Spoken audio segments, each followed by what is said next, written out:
Okay, and that was the From Season 4 finale. And before we even get started, let's go ahead and get the spoiler warning out of the way because I'm definitely going to talk about the ending and some of the things that happened throughout this episode. So this is a spoiler warning now. If you haven't watched episode 10, then please go ahead and turn around. Unless you just don't care about spoilers and you're going to watch it anyways, or if you've already watched it, let's go ahead and talk about it. So everything that we thought we knew about the physics of this town, I think we actually knew. We spent the last 4 seasons thinking that the daylight was safe and the talisman were basically the shield. And, as soon as the bottle tree comes out of the ground, everything starts to change. So in this video, I'm going to break down all of the casualties. I'm going to break down the monster evolution. And we're also going to talk about those final minutes of the episode and what they may actually mean. Because if you saw what I saw, then we all know that Sophia basically just screwed the entire town over. So this climax starts off with the bottle tree coming out of the ground. We saw Boyd and his team that he had waiting for Jade and Tabitha to give them the signal to pull the bottle tree out of the ground. And that's exactly what they did. And we knew that was going to happen from some of the clips that have came out. We heard Jade give his speech about basically how he was going to sacrifice himself and, he would try to find another way out, but he wanted Tabitha to get up the ladder first. And of course, we already knew the ladder was going to be sabotaged because we saw it in the previous episode that Sophia was sabotaging this ladder. So then after that, as we see, when the tree comes out of the ground, the talisman instantly stopped working, at least for that moment, because I do think this is temporary because I'm not sure why Sophia would go around the town collecting all of the talisman if this wasn't some type of temporary thing where the talisman just stopped working in this moment. But the monsters come to the tarp, they get through. We clearly learned that they are affected by the daylight and they are not daywalkers, at least nobody except for the Marielle, but he's clearly something different. So the monsters cannot come into the daylight. But we also learned that if something covers the sun up, when the storm starts to happen after they do pull the tree up, and this storm that just comes out of nowhere, and I'm not really sure what caused it because the only thing that happened was the tree came out of the ground and the storm happened. I'm not sure if there was some energy shield release that I missed. I don't think I did. The red lightning that shot up into the storm didn't happen until later in this episode. So what caused this eclipse of a storm that caused the monsters to run around? I'm not sure, but I actually think this is all part of the cycle because while I thought they may be breaking the cycle, Sophia still seems very, very unbothered. So that tells me that maybe the cycle is still going and all of this is how it's supposed to happen. And that's kind of indicated about how the episode ends. But we saw as panic start to set in throughout the town and everybody was going every which way. We did see that Fatima and Smiley do have this connection. She is very much connected to Smiley and in a different way that we'll also discuss later in this episode. But she knows that he's coming to the clinic. And when he gets to the clinic, they do their best to try to put up the talisman because there was an earthquake that caused the talisman to fall down. Now, would that talisman have worked if they got it back up in time? I'm not sure because the one down in the caves didn't work when it was working before the bottle tree came down. So whether or not they got this talisman back up or not, who knows if it would have worked. But let's just say it would have because they were scrambling frantic for it. But long story short, Smiley comes inside the clinic and he kills Marielle. But before he does, we see this first little reveal of Fatima turned into one of the monsters because as Smiley is doing his little screech and scream, so is Fatima as well. But did you guys actually catch when Smiley sat there and said, "Mother"? So he's recognizing to her that, "Hey, Mom, I'm here with you." And after he kills Marielle, he kind of gives her a nod with the head up and just walks right out with a smile on his face. And we have to talk about our other death in this episode because this is one that didn't bother me at all because this was one that I actually wanted to happen. I'm sorry if that sounds kind of mean, but Elgin had the opportunity to accept the man in yellow, aka Sophia's offer, and he didn't. And I kind of admire him for that. And maybe that was his little redemption arc and that he wasn't willing to sacrifice anybody in the town just for his personal gain. Good on you, Elgin, but I'm glad you're gone. R.I.P. I'm sorry that it happened to you, but I'm not sorry at the same time. But the last main thing that happened in this episode was we know that Jade and Tabitha got trapped and they worked their way to the back of this one part of the tunnels that they eventually get rescued from by Boyd, Fatima, and Ellis. They go down there after they get a signal from them later in this episode. But the biggest thing that come out of this situation is when Fatima turns into one of the monsters to hold them back while the rest of the group gets away. And that was a crazy reveal. So now that we know that she is definitely one of the monsters or something like them because she could walk around in the daytime. Now that does make me ask the question, Is she turned into some sort of version of the kimono lady, or is this just something completely different? But hold on one second, because this one kind of had my blood pressure a little high because I wasn't sure what was going to happen.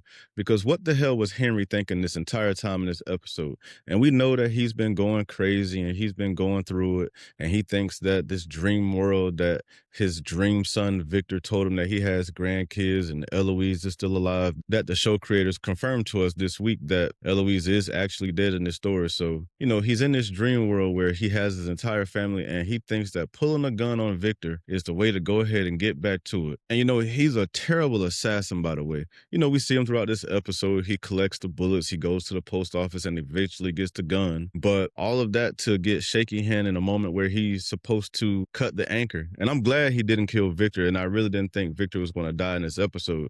Now, I did think something bad was going to happen to Henry, and sad to say, Henry is still with us, so I guess we'll have to deal with more of his sniveling, snoveling next episode more than likely, because this situation is going to play out a little bit more since he pointed that gun at Ethan, and that got Victor off that bed pretty quickly. But the fact that Henry is going with us into the next season shows that he's the major liability going into the season. So this is clearly part of Sophia's plan. She planted this little Easter egg in his mind. I'm sure that she probably thought that he would have killed Victor by now, but she still has Henry in her back pocket, for the next time she may need him to do something stupid. So maybe he'll be smarter next time, maybe he won't, or maybe he'll just get driven more crazy because he is definitely under her control. So, let's take a couple of deep breaths. I can't believe that Marielle and Elgin died, but Henry is still with us, but we'll just leave it alone for now. Now, before we get into the ending of this episode, let's talk about some of those Easter eggs real quick that were laid in this episode, because the first one I want to talk about is the cowboy monster. Because did you guys pick up on when he told Jada and Tabitha that it was nice for them to all be down here again? So this has clearly happened before. So while the man in yellow in episode 9 was bullshitting Tabitha while he had her choked up against the RV, and it seemed like he was, kind of daring them to go down there, he clearly knew that this was going to happen, and the monsters kind of confirmed it because, they were happy to see them all in the same place again. So this has happened before. Jada and Tabitha have actually gone to go get the bones before, even when a man in yellow told them that they had never been this far before, or that something was different. Maybe he was lying. It kind of seems like it could go either way, especially based off how this episode ended. So I think that Jada and Tabitha have made it to this point. Now, did they live past this point, or did they make different decisions at this point? I actually think they made it to this point at some time in the past. And then the other thing I want to point out is we got the call back again with the cabinets open and closing in the colony house when Ethan, Julie, and Donna were sitting in the kitchen, but the cabinet started opening and closing again. And remember early in the season when this happened, we thought that this was Julie ghost walking, and it still could be. We also thought that this could be Ghost Jim, and we haven't seen Ghost Jim in a while, so I'm not sure if it's him, but there is something going on that these cabinets are opening and closing, and I actually think the cabinets opening and closing have more to do with Julie than it does Ethan. I guess we'll see what happens with that next season, because it wasn't really explained. It just sort of just happened again, and this is only the second time that happened this episode, so for it to happen in this finale, it has to be important, and it's probably some type of warning or trigger to something to come. Now, we saw the red lightning strike, and it went up into the sky, and it caused this massive red storm, but nothing else happened after that. So that was a little bit of a lackluster moment, because I thought that we were going to get some type of reveal, or at least a little bit more of an explanation, but it just shot up in the sky. The sky did the little red lightning storm thing, and then there was nothing. It was daylight again. But I do think that it proves that the energy from the bones in that cave, in that area where the sacrifice went down, and it's clearly bleeding out up into the sky. Now, what will happen with it from there, I'm not sure. We'll obviously see in season 5, and when I have more time to think about this and digest a little bit, I'm pretty sure I may be able to draw some parallels, but as of right now, I'm not sure why the lightning struck up into the sky and did nothing afterwards. It was a lackluster moment for me, and I thought we were going to get more with that, but we didn't. And then we did get one more confirmation down in the tunnels with the Ankui kids when Tabitha was holding up the skull, and it was one of the kids, and she does still have this psychic link to the actual ceremony area where the sacrifice went down. So even though it's been destroyed and it hasn't been used in a while, it looks like she has a link to it, so maybe this will help her unlock some things in the next season. Now let's go ahead and talk about that final frame, because that's where everything kind of left us maybe wanting more, definitely asking a lot of goddamn questions. So let's go ahead and dig into that. So we know the entire town is basically distracted right now, and we see Sophia and Clara basically walking around the town, just skipping around, collecting all of the talismans. And then we end the episode with Sophia basically meeting up with the boy in white in the forest, and they're having a little conversation, and he tells her that, you're going to lose this time. And she seems pretty amused by that. And she tells him, we'll see. But at this moment, she's telling him that we'll see. She's pouring all the talisman that were collected from the town. She's pouring it down the Faraway Tree. So what happened? No big bad reveal, no final boss. But I do think we get the confirmation that the boy in white and Sophia are basically two sides of a coin, and one is good, one is bad. And they're playing some type of cosmic, maybe biblical, but in the end, they're playing some type of chess game with each other where one side wins and one side loses. But this time, the boy in white thinks that he's actually going to win. Now, I'm not sure why he thinks that, because all the talisman are gone, at least most of them. I'm not sure if they got the one from the colony house or not. But what Sophia did in this moment, she basically wiped the entire board clean, and now we're starting from scratch. Because if we go back to season 1, and one of the things I do remember from the very first episode is Boyd told us that before the talisman came, they used to have to hide in holes and different places like that around the town and in the forest to hide from the monster so that, they didn't get killed at nighttime. So when it does eventually get dark again next season, we're going to go back to the bare bones of where everything happened. And I think at least next season, we'll probably get a lot of deaths because this entire crew is going to be in a lot of danger. And I don't believe the cycle is over, because if it was, I think it would have ended a little bit differently. And the boy in white, who usually speaks in a very coded language, speaks very, very clearly to Sophia, and they're playing some type of game with everybody. And they're definitely playing a game with us right now, because I know this finale is going to have some people split on how they feel, especially about the season, because I know there were a lot of complaints about this season. But with all of that said, I do think that this was a good finale. It was not the finale that I was expecting, but it was a good one.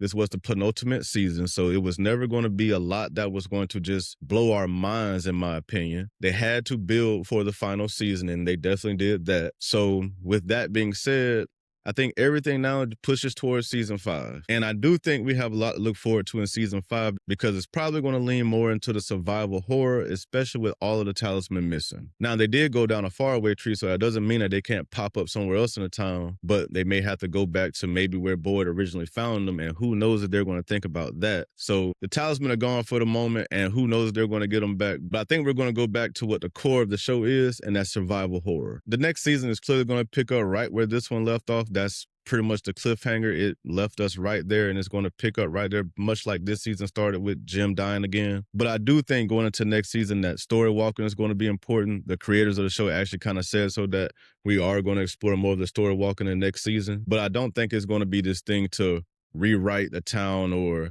stop something from happening in the past.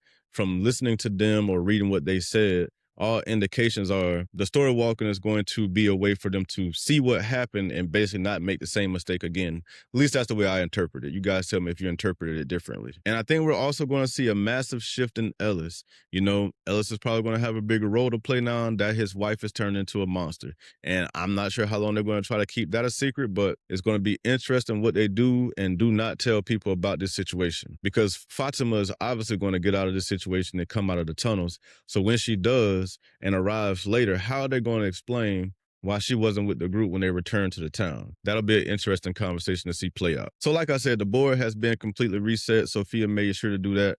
I think going into season 5, we somewhat have a fresh slate, but we're kind of going in with a lot of the same storylines, but we were promised answers, and I'm sure we're going to get them. So on to season 5 we go, and this is going to be pretty much the end of this video. I'm going to do a deeper dive into the episode in my next one. So stay tuned for that, because we're definitely going to dive deep into this season and definite finale episode and everything that it gave us or didn't give us. We're going to talk about it all. So I'm going to turn it over to you guys now, like I always do. Let me know what you guys think about this down in the comments. I may actually charge my camera up a little bit more and go live shortly so we can kind of discuss this live for everybody that has watched it. So stay tuned for that. I may just pop on live for a little while just to kind of talk this through, because I have some feelings about this episode, and I'm sure you guys do as well. So let's talk about it together and see what we could get through together. And I'm also going to be doing another live. I guess we could call it a reaction, but it'll probably be more of a discussion. That'll be after the finale airs for everybody. So stay tuned for that as well. And I hope to see you in that one. And please, again, let me know what you guys think down in the comments about this episode, about this season. Please, on your way out, don't forget to like and subscribe. I appreciate you all for coming. And that was the end of From Season 4. We're going into Season 5, which is our final season. I'm hearing that it's being called Endgame. If you get a cool name like that, I expect you to do some Endgame type things. So I guess we will see. But with all of that being said, I will see you in the next one.